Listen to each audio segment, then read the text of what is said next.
So, hi Vicky, I'm very happy to see you today and to have a conversation about various things. Yes, I'm looking forward to it. Yeah, so you're the first person from the UK that I've had one of these conversations with. So, we're going to talk a little bit about the UK strategy, which people often uh, look down on because we're too commercially driven. So we'll perhaps look at some of the background to all of that. But first of all, let's just start with what you're currently doing, because when we first met back in 2005, I think it was, we were both working in UK universities, and you've since set up your own consulting company. You're very active on Twitter, you've got your own blog and so on. Do you want to say just a brief word about your company? Yes, well, I set it up in 2013 following many years working within universities in the UK in a variety of different international office functions, including director. And I focus on working with higher education institutions on their international strategies, the development of them, and subsequent implementation. And I've worked with a range of different institutions, mostly in the UK, but some of them overseas as well.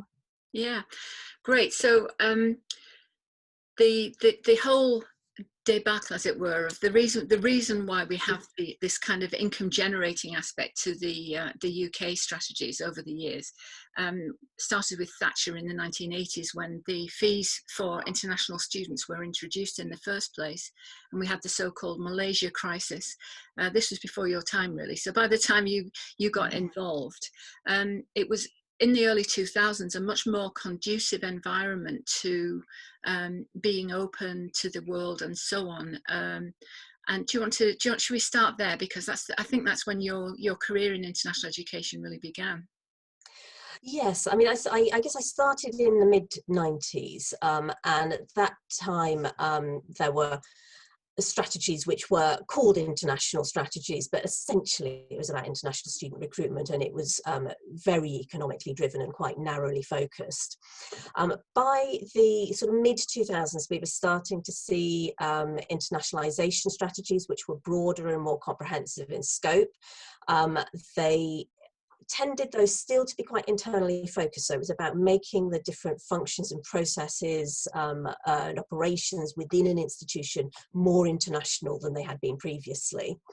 And it was definitely seen as a change process, but perhaps not really looking outward to the wider world.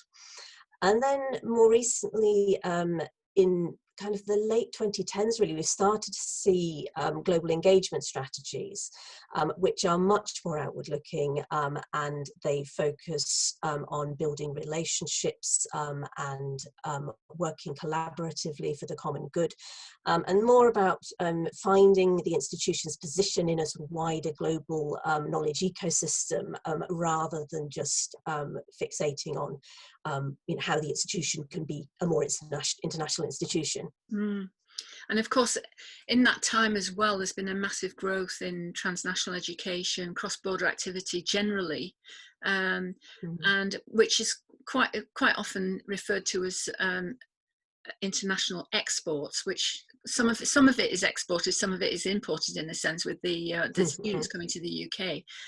But it's still seen, in many respects, as far as the government's concerned, it's seen as quite a commercially driven thing, as you've said. Now, many countries around the world have got what we might term a proper international strategy. How do you see where we are at the moment with the government position?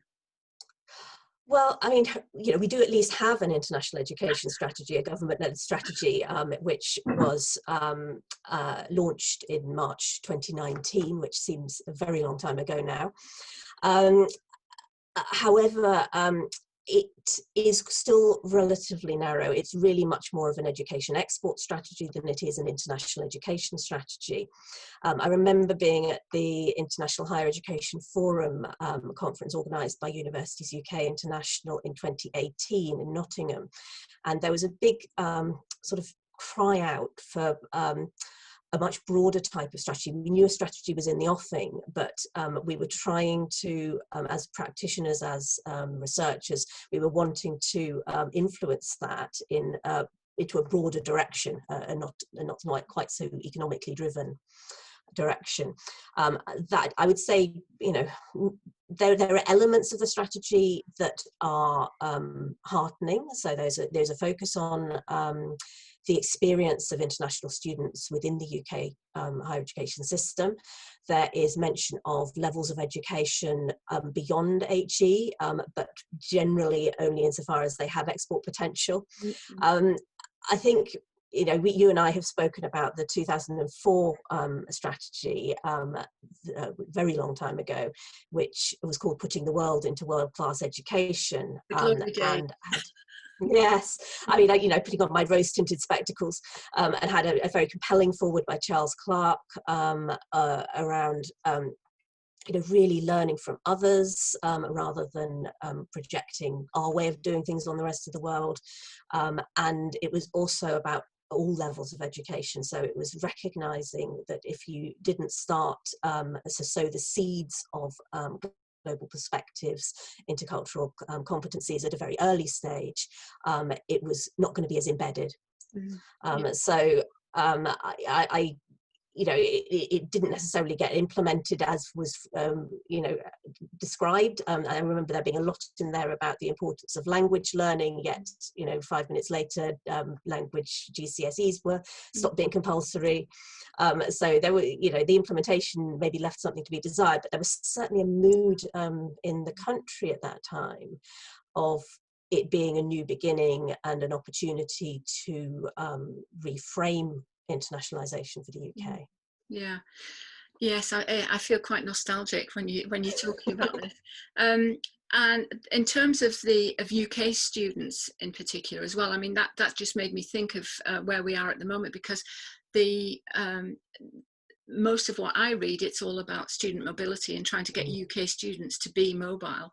And I think, you know, there's still very, very little emphasis, certainly at national level, I mean, on internationalization of the curriculum. I think it does happen quite a bit in universities as individual institutions, but in terms of the national strategy, there's not much there, is there? There's not, no. I mean, as you say, there is a focus. There's a sort of short section on outward mobility, and that is to be welcomed, clearly, obviously, but really nothing on the curriculum. And I don't think it sees itself as addressing that side of things at all. I mean, it is a joint strategy between the Department for Education and the Department for International Trade, and the trade bit comes through very, very strongly. But yes, I mean, I think at institutional level, we're certainly seeing much more interest in internationalization of the curriculum, internationalization at home, and some really kind of interesting examples of good practice. You know, there are conferences. I know University of Kent organises a conference on internationalisation of the curriculum, and there's a sort of special interest group within the within Advanced HE. So you know, there's some momentum, but whether it's really being sort of brought into the kind of wider strategy for the institution. I think you get the sense that it's sort of bubbled up, and in some institutions it's being taken on board as core and central, but in others it's still perhaps peripheral. Yeah, and yeah, I had in my conversation with Hans de Witt, we were talking about this, the fact that it kind of the internationalization agenda tends to get stuck in certain parts of institutions, and the UK the same as anywhere else, I suppose. So how about what next? I mean, you mentioned global engagement, and you know, we've talked also together about the SDGs, the Sustainable Development Goals, and so on, and social responsibility we were discussing. Do you think these are becoming more important parts of the strategy as we go forward?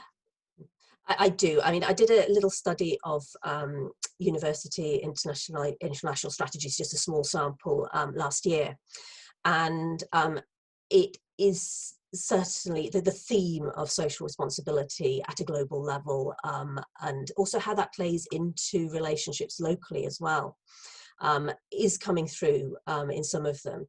And you know, some institutions really sort of play this play quite strongly. So, for example, University of Manchester, one of its 3 strategic pillars alongside education and research is social responsibility. Glasgow Caledonian University calls itself the University for the Common Good. So it's, you know, it is starting to come through. And I think initiatives such as the Times Higher Education's impact ranking, global impact rankings, which looks at the sustainable development goals and how institutions are contributing to their achievement. I mean, whatever you think about rankings, and that's a whole nother conversation, it has forced institutions to think in those terms. And to sort of frame some of their international activities in those terms. There is a risk. I was at a webinar yesterday where someone suggested that actually, because everyone's now switched onto the Sustainable Development Goals, there's a risk that we all start looking similar, and we're all kind of saying the same things. So, you know, I think there's definitely a need to sort of hold on to the areas where you feel you can make a particular contribution as an institution, and develop those, and rather than trying to be all things to all people. And I think if everybody concentrates on the Sustainable Development Goals, then they may kind of miss out or forget the things that they were already doing. So I think, you know, that this sort of social, the social dimension of universities has always been one of the key dimensions, hasn't it? You know, research, teaching, and service, as it were. But I think they tend to be hidden. A lot of the things that are going on, the really good things that are going on, you mentioned yourself that you've seen lots of good things happening. They tend not to be brought out because they may not be seen as something that you would write up in a journal or that you would write a book about. And there are relatively few examples of where these things have been publicised, I think. I think you're absolutely right. I was speaking at a conference last year, and I sort of dug out a few examples of good sort of socially responsible behaviour amongst UK institutions. And one of those examples was an academic at Aston University who was originally from Syria and had worked with refugees from his home country who were in the UK, and helped them to become entrepreneurs. And somebody in the audience from Aston University said, "Oh, didn't know about that." Yes.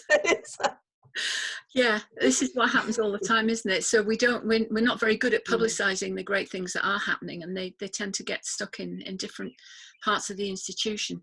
Well, let's hope for a more positive future, and let's hope that somehow we get back to that idea of, because we have to mention the B word, I guess, since we're both in the UK, and everybody asks us, don't they, wherever we go, what's happening about Brexit. But I think the key thing is that there are many people like us, I hope, who think that's a bad thing, and hopefully we'll get back to being more open to the world, and things will be different going forward. Indeed, and yes, I mean, at risk of mentioning that other word, the C word, I think that you know, some of the things that the current coronavirus crisis has triggered in terms of universities collaborating, working together, and projecting a sort of a common approach, are positive, and are things that can be taken forward, and shouldn't be lost. Well, it's true, and there seems to have been a growth in the kind of engagement with others in society in general as a response to that. So let's hope that does get taken forward. Well, thank you so much for talking to me today, Vicky. Really great to get your insight, and lovely to see you as well. Thanks again. And you, many thanks for the opportunity. I enjoyed it. Thanks.